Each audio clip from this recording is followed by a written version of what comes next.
Okay, the last part of our discussion will be how to generate financial reports. Okay, so let us start with the profit and loss statement. Okay, so basically here, as you can see, we have reports here. So you go to reports and the standard reports. As you can see here, we have many reports. Okay, so let us go to profit and loss. And after this, we need to change the date. So in your case, you are going to use for your project, you are going to use for 2 months. But in my case, it is just 1 month, so I'll just choose this one, okay? And I'll use accrual basis of accounting. I'll customize it.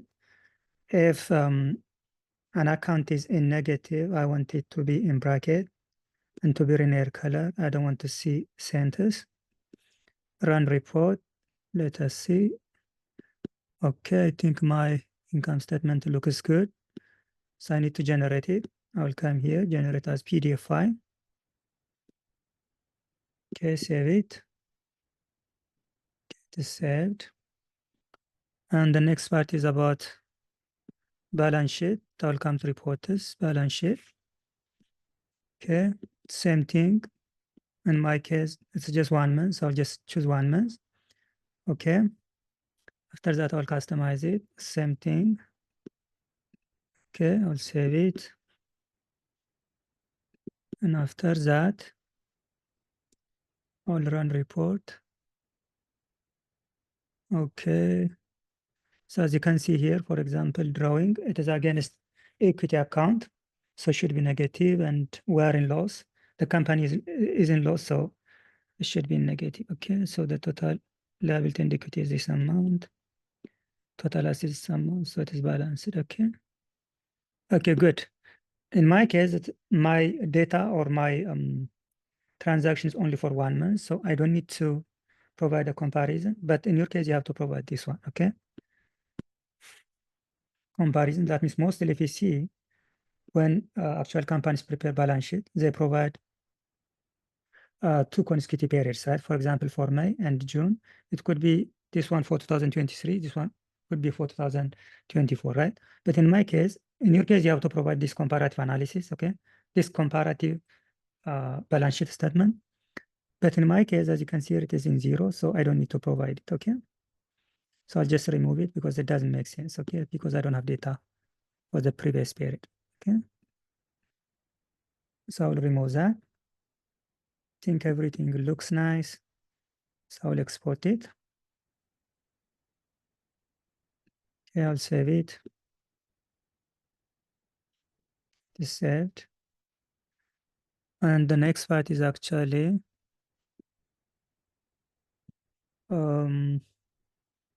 aging of receivables. Okay. This month again, run reports. So as you can see here, I have only one outstanding balance from Khadija Fashion. But in your case, you have to show me, for example, outstanding balance 30 days, 60 days, and current period, okay? But in my case, I have only one outstanding balance for my customer called Khadija Fashion, okay? So you need to export this one. This is aging of receivables, okay?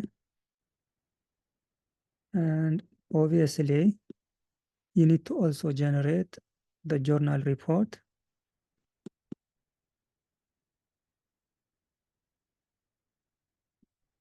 Okay, I prefer a classical view. I'll just change this one, this month, right?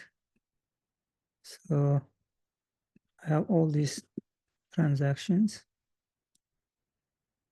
So I think everything is fine. The date is correct, so I'll just generate it.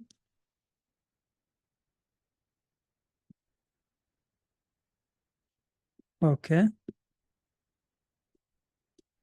And the next part is the VAT summary report we already generated previously. And of course, for your project, you can also generate some other reports. So for example, the cash flow statement, you can generate it, you'll find it somewhere. Okay, the cash flow statement. Okay, you can edit it and you can generate it for this discussion. I will not generate it because I don't need to, but in your project, you need to include that one. Okay, VAT report, we already submitted. The last part is actually the management report, which is very important. Okay. So after we save it, so in order to generate the management report, we come here and then we can just click here. So you can edit this one as, for example, monthly, okay, management report, or you can say July management report if you like, and you can edit it. Which one is good? I think this one is better. This one is better. I'll keep this one. It is prepared by Abdul Doha. This is a disclaimer for management use only. Next part. Okay, I'll keep the table of content. In this case, you can just put this information. Okay.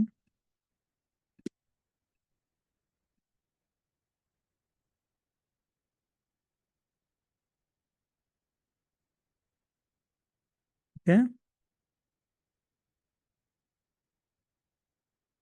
Yeah. You can also add some other. This is executive summary for the management because managers are busy, so they want to see the general information which is included in the report. Okay.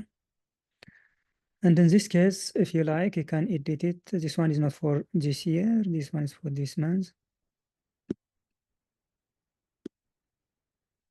Uh,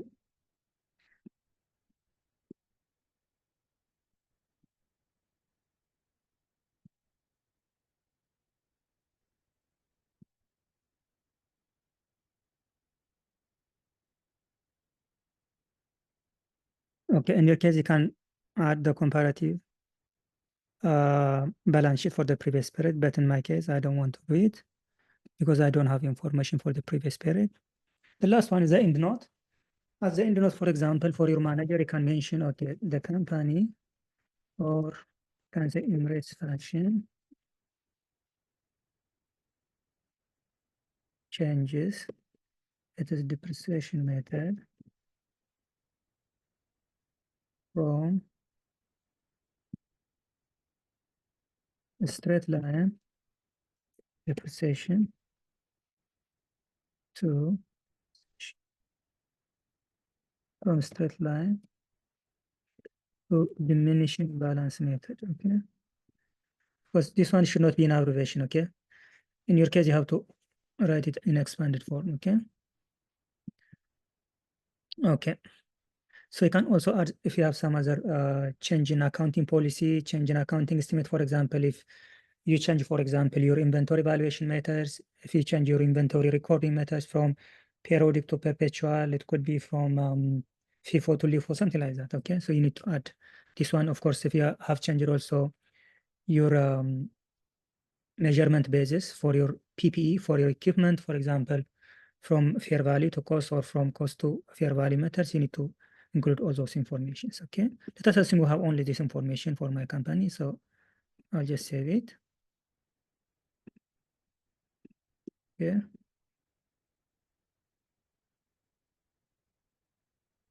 Oh, this one is for June, not July.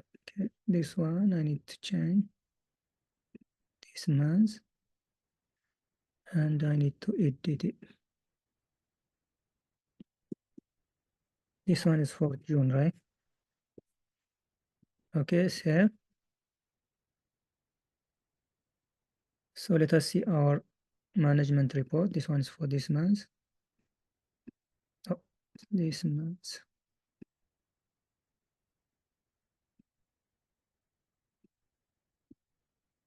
Okay, let us preview.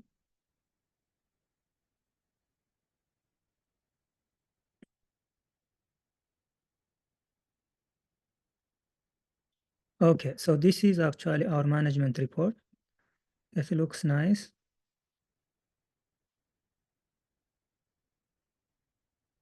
Okay.